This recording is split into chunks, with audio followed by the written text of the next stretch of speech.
नमस्कार। आज दिनांक 15 मई 2020 के दिन मैं अतुल शास्त्र और टीजीटी कला शिक्षा केंद्रीय विद्यालय बारामूला जम्मू संभाग आज मैं अपनी कला को सेवा के रूप में प्रस्तुत कर रहा हूँ। ये केंद्रीय विद्यालय संगठन का ये मोनो है। ये ज्ञान शिक्षा शक्ति के रूप में ये प्रस्तुत है। मैंने इसी को एक विषय बना करके अपनी बात को सब लोगों के सामने प्रस्तुत किया है और इसी के मान सम्मान को और बढ़ाने के लिए मैं अपनी बात यहाँ प्रस्तुत करूँगा। ये एक रफ स्केच बनाया था और ये पेंसिल जो है उसकी ये जो नोक है, इस नोक की जो बारीकी है को आधार मान के मैं अपनी बात आप सब लोगों के सामने रखूँगा। ये अतलापुर सेंटरिंग, फेसिंग एंड फ्रेमिंग। अतलापुर मतलब जबलपुर में मेरा जन्म हुआ। उस जन्मभूमि को मैं सार्थक करने के लिए अपनी कार्य योजना को केंद्रीय विद्यालय जबलपुर संभाग के विद्यालयों में मैं ये प्रस्तुत करूँगा। स्वच्छ मन अभियान के अंतर्गत सेंटरिंग मेरा बाल साहित्य, मेरे विचार शब्द चित्र हैं। सेंटरिंग मतलब मकान बनते समय जो सपोर्ट करते हैं, सहारा देते हैं, वो सेंटरिंग है, वो मेरा साहित्य है। फेसिंग रचनात्मक कला, मेरी जो कला है, अनुभव कला, इनोवेटिव आर्ट जो है वो फेसिंग के रूप में है। ये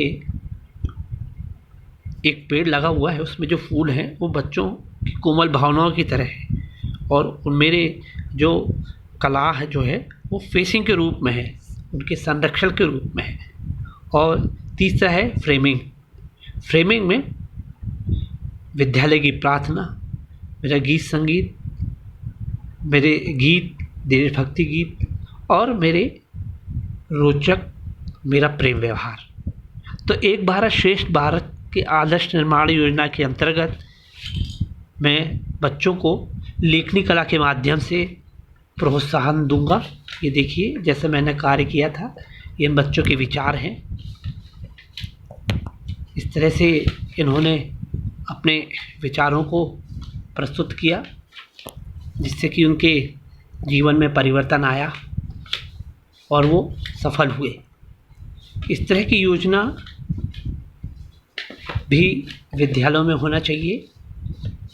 इस तरह का कार्य जो है मैं हमेशा से करता रहा हूँ। ये प्रस्तुति और भी बच्चों की है, ये मैं यहाँ रख रहा हूँ। आगे मैं अपनी बात को बढ़ाते हुए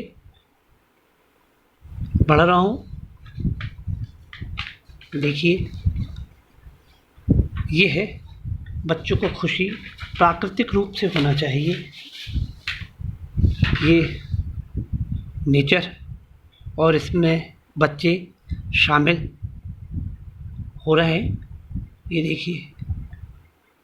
और ज्ञान का प्रकाश की जो बारिश हो रही है वो ज्ञान स्वरूप हो रही है, शिक्षा के रूप में हो रही है, देश प्रेम के रूप में हो रही है और सुख शांति के रूप में हो रही है।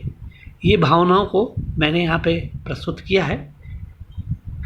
एक स्केच के माध्यम से मैंने अपनी बात को यहाँ रखा। और घर एक मंदिर है, माता पिता भगवान, इनकी सेवा जो करे वही सुखी संतान। तो ये सेवा भावना के जो कलात्मक हाथ हैं वो सेवा के रूप में प्रस्तुत हैं। कलाएं प्रदर्शन के रूप में होती हैं लेकिन ये कला जो है वो सेवा के रूप में है। ये देखिए, सबसे बड़ी होती माँ जो हमें जन्म देती है, पालती पोसती है, बड़ा करती है और इस जीवन में उस इस तरह से शिशु का आगमन होता है।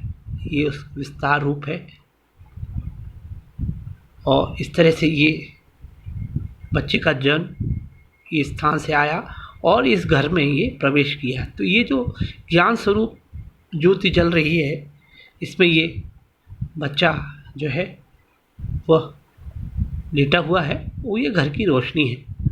तुम ही घर का दिया हो, तुम ही घर की खुशी हो, तुम ही घर की धन दौलत हो। इसको यहाँ मैंने प्रस्तुत किया और फिर एक जीवन ज्योति ज्ञान के रूप में यहाँ प्रस्तुत है। ज्ञान की ज्योति, ये देखिए, ये माँ एक शक्ति के रूप में है और बच्चे को जन्म देने के बाद बच्चा इस ज्ञान की ज्योति को लेकर ही जीवन में आगे बढ़ता है।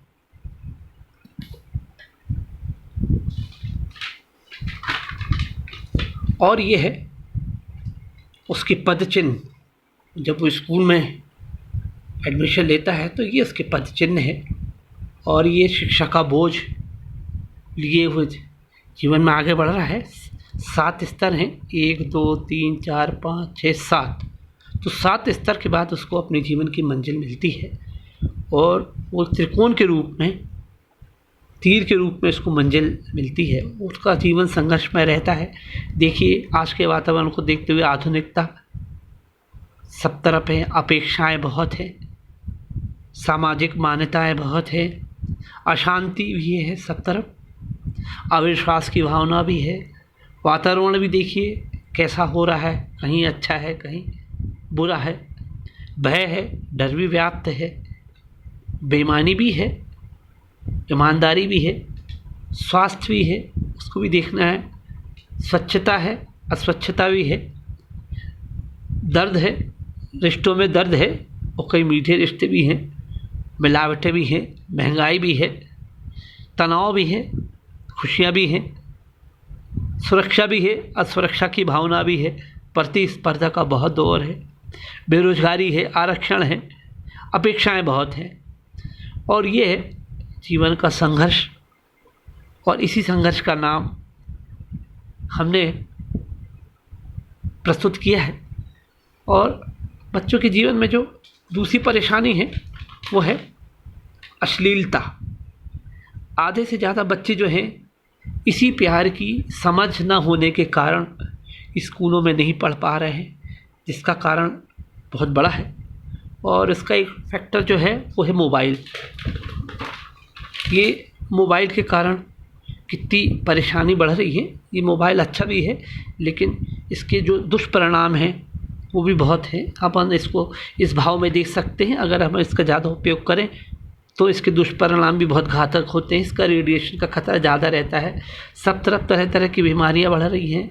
बार बार मोबाइल पकड़े रहने का मन करता है। इसके वो जो सिम्टम्स है वो बता रहा हूँ, याददाश्त कमजोरी रहती है, पढ़ने में मन नहीं लगता है, गंदी बातों की तरफ मन ज़्यादा आकर्षित होता है और चार्जिंग के लिए मन तड़पता है, चिड़चिड़ाहट बढ़ती है, बेहताशा भूख लगती है, मोबाइल को छुपाने का मन करता है जिसमें कोई देख न सके, गंभीर बीमारी का खतरा रहता है और अपने बहुमूल्य समय की बर्बादी होती है। अजीब अजीब हरकतें करने से घर वाले बहुत परेशान होते हैं और पारिवारिक रिश्ते भी जो है वो टूटने लगते हैं।